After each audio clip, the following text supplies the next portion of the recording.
ఆయన పాడిన వాళ్ళు పాడింది కుమారులు అయితే హేమాను అనేటువంటి ఆ వ్యక్తి రచించాడు. ఆయన జీవితం అంతా దీనిలో కనబడుతున్నాడు.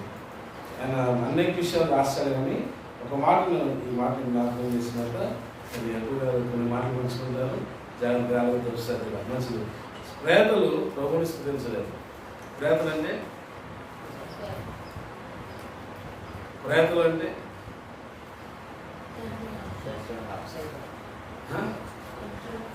ఆత్మల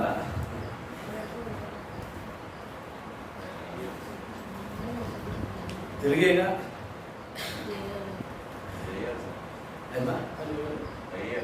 దయ్యాలు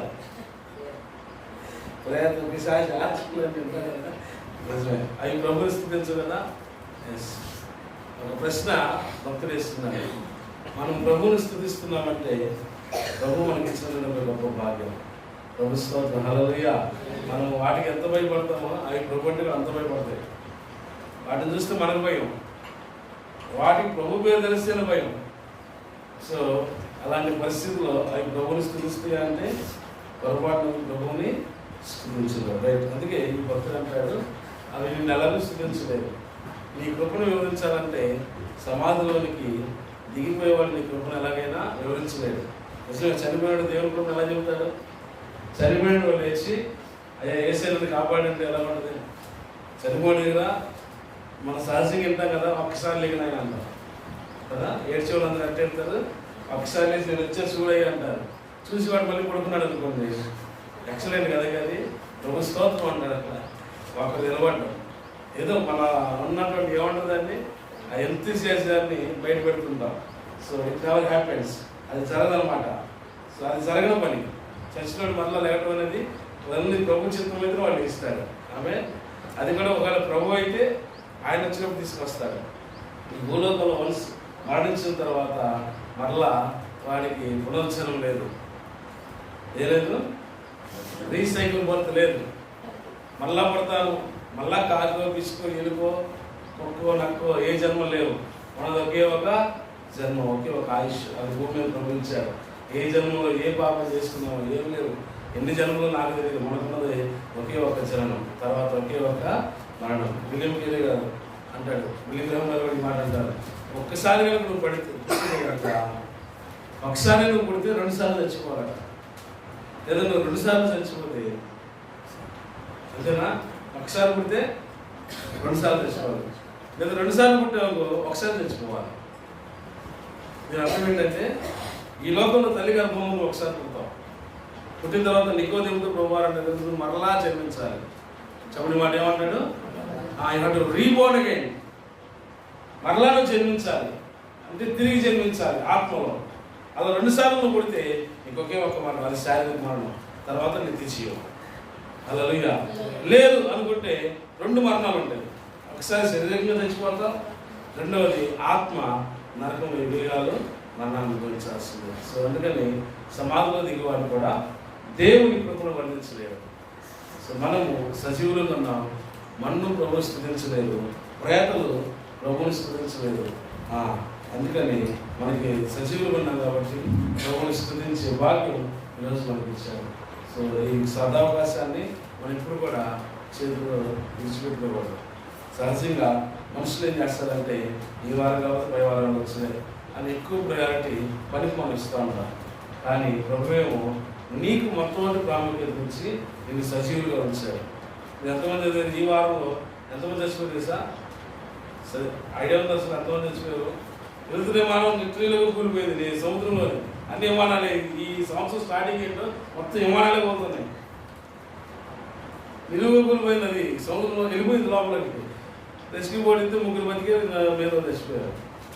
సో గమనించండి, దేవుడు నిన్ను నన్ను జ్ఞాపకం చేసుకుని సజీవులుగా ఉంచి స్థుతించడానికి అవకాశం ఇస్తున్నాడు. దాన్ని మనమేమో ఎలా చేస్తున్నామంటే మన పనులకు మన ఆలోచనలకు ఖర్చు పెట్టుకుంటూ దేవుని సమయాన్ని మనకు వాడుకునేసరికి చివరికి మన సమయం వచ్చేసరికి దేవుడు మనకు ఇచ్చినట్టు వస్తుంది. సో ఈ ఉదయకాల సమయంలో ప్రభుని స్థుతించాం, మంచిగా పాటలు పాడారు. రాదని వారు ఎంతోమంది ఉన్నారు. దేవుడు వారికి అవకాశం ఇచ్చిన, ఆరోగ్యం ఇచ్చిన రాలేని పరిస్థితులు ఉన్నారు. సో వాళ్ళ కొరకు కూడా మనం ప్రార్థన చేయాలి. తప్పకుండా వాళ్ళు కూడా ప్రభు సేవలు అందరితో కలిసి ప్రభుని ఆరాధించాలి. ప్రభుని సేవించడం ఒక భాగ్యం. ఈ భాగ్యాన్ని వదులుకున్నవాడు ప్రభు అంటాడు కదా, ఒక దినం గడుపుతా 1000 దినాల కంటే కూడా ఒక శ్రేష్టమైన భాగ్యం. మరి ఆ భాగ్యాన్ని సంపాదించుకోవడం మనం ఎంతైనా అది మన చేతిలో ఉంది. కొంతమంది అంటారు దేవుడు కూడా నన్ను మార్చలేకపోయాడు అంటాడు. నిజమే, నువ్వు మారాలి, దేవుడు నన్ను మారితే ఉంటుంది. అసలు ఎంతైనా దేవుడు కూడా నన్ను మార్చలేకపోయాడు అంటాడు. దేవుడు ఏం చేయలేకపోయాడు అంటాడు. నిజమే, దేవుడు ఏం చేయడు, ఎందుకంటే ఆయన నిన్ను ప్రేమిస్తున్నాడు కాబట్టి. ఈ లోకం మనుషులు అంటే వాడు ఏదైనా చేయాలని ఖచ్చితంగా చేస్తాడు, సంపాదనుకుంటే చంపేస్తాడు. ఎందుకని వాడికి ప్రేమ ఉన్న ఆ నిమిషానికి ఆ ప్రేమ కోల్పోతాడు. కానీ ప్రభు ప్రేమ అలాంటిది కాదు. నువ్వు ఎంతగా ఆయనకి విరోధంగా మనం తిరగబడినా ఆయన నిన్ను నన్ను ప్రేమిస్తానే ఉంటాడు. కాబట్టి సజీవులను ఇంతవరకు వెళ్తున్నాం. ఇలా మన దేవుని ప్రేమను అర్థం చేసుకోవద్దు. ప్రభు ఇచ్చినటువంటి మంచి సహవాసాన్ని, అలాగే దేవుడు ఇచ్చినటువంటి సమయాన్ని ప్రాముఖ్యంగా జాగ్రత్తగా ఉపయోగించుకున్నాం. మరి అనేకసార్లు వెళ్తుండే కదా, మందిరానికి వచ్చినప్పుడు ఎక్కువ ఫోన్ వస్తుంది. మందిరానికి వచ్చినప్పుడే ఎక్కువ ఫోన్ కాల్స్ వస్తాయి. ఇప్పుడే 5 నిమిషాలు అంటారు, 5 పక్కన 0 పెడతారు. తర్వాత మీరు ఎక్కడికి వెళ్తావు తెలవదు. సో అలాంటప్పుడు ట్రై టు అవాయిడ్ అలాంటి సిచ్యువేషన్ అంతటిని పక్కన పెట్టండి.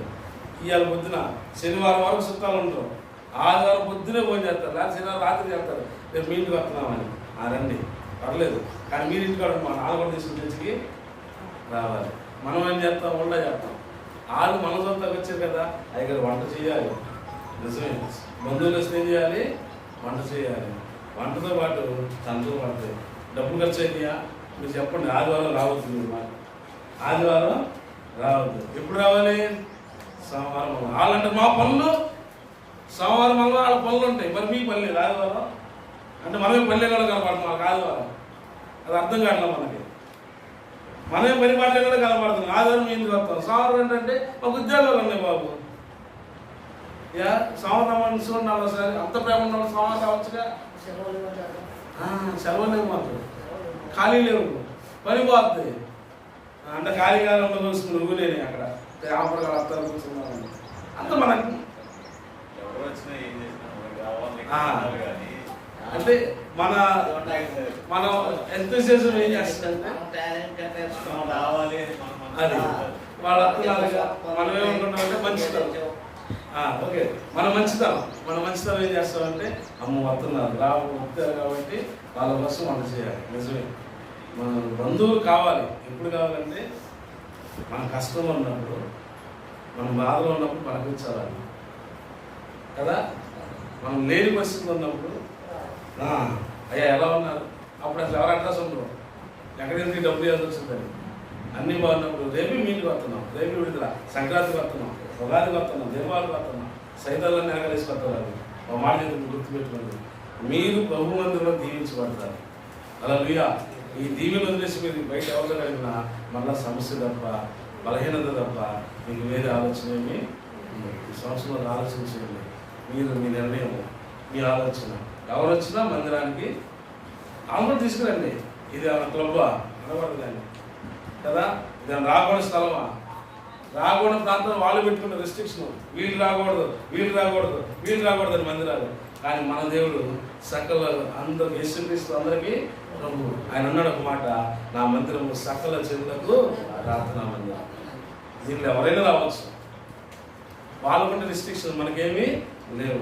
ఏ కులం భేదం, మతం భేదం ఏమీ లేదు. ముస్లిం గారు వచ్చి కూర్చున్నా, హైందవులు వచ్చి కూర్చున్నా ప్రేమగానే వాళ్ళు చూస్తాం. So no variation. వాళ్ళకి మన వ్యత్యాసాలు, సంబంధాలు ఏం బాధ ఉండదు. నా సలహా లేదా హంబుల్ రిక్వెస్ట్ ఏంటంటే, చుట్టాలు వస్తే దయచేసి మందిరానికి రాకూడదు. మీరు వాళ్ళతో మాట్లాడిన దానికంటే, మీరు వాళ్ళతో సమయాన్ని హెచ్చించిన దానికంటే, మీరు ఇరువురు కలిసి మందిరంలో సమయం కేటాయించడం ఎంత గొప్ప భాగ్యమో. మా హాయికి మీరు ఏం మాట్లాడుకుంటారు, అది అక్కడ, వాళ్ళక్కడ, వీళ్ళు అక్కడ ఎక్కడ అడుగుతారు. కానీ మందిరంలో మీ క్షేమాన్ని ప్రభు కోరుకుంటారు. ఆమేన్, హల్లెలూయా. మందిరంలో మిమ్మల్ని ఆనందింపజేస్తారని ప్రభు ఇష్టపడతారు. అది ఆశపడి రావాలి. సో ఏమైంది అనుకుంటే నిశ్చయంగా నేను చెప్పగలను, మందిరము ప్రభువు నివసించే స్థలం. అది నా కోసమో ఎవరి కోసమో కాదు, ప్రభు ఉన్నాడని రావాలి. ఈరోజు పురుషులు పడతారంటే వ్యక్తిని చూస్తున్నారు కానీ ప్రభు వ్యక్తి కదా. సో మనం చూడాల్సింది ప్రభువుని కనుక నువ్వు గురిపెట్టుకుంటే ప్రభు నీకు సమస్తాన్ని సమకూర్చి మేలు కలుగా ప్రభు నడిపిస్తుంది.